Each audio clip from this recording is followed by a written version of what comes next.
Hello, I'm sitting in the sanctuary where I wish you were too. Instead, I'm alone and I'm going to imagine that you are here with me as we together engage the story, help tell the story to each other. And so I'm going to ask that you participate wherever you are. And if you have the fortune of having a child in your midst, I hope that they are close by. Or if you're a child, then go grab an adult. They need to participate too. So this part of the sanctuary where the pews are, where the people sit, is called the nave. The navy sits here to row the boat. Oftentimes the structure of a church is so that it forms what would look like the underside of a boat. And so today we find the disciples in a boat. And they are far from shore, and a storm begins to emerge. And so maybe in the beginning, it sounded, if you'll rub your hands together, like just a little light breeze. Maybe then there started to be some rain that would fall. And so there they were. They knew what to do. They just kept rowing and going across the sea. But then the winds got bigger.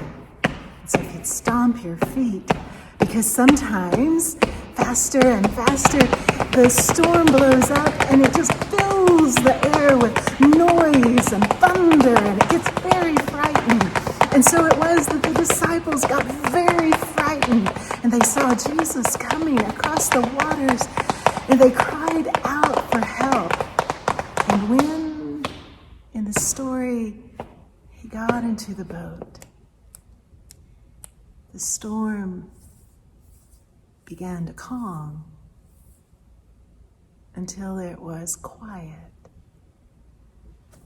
And so it is sometimes. It feels like we are in the middle of a storm and we need help.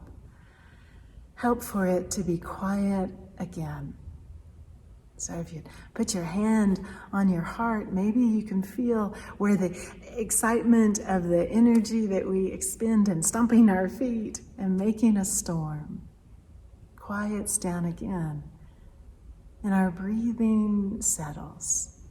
And so as a prayer, do take a big breath with me. In, sometimes we hold our breaths when we are anxious. And out. And that's when we know we can trust God to help us. Thanks be to God. Amen.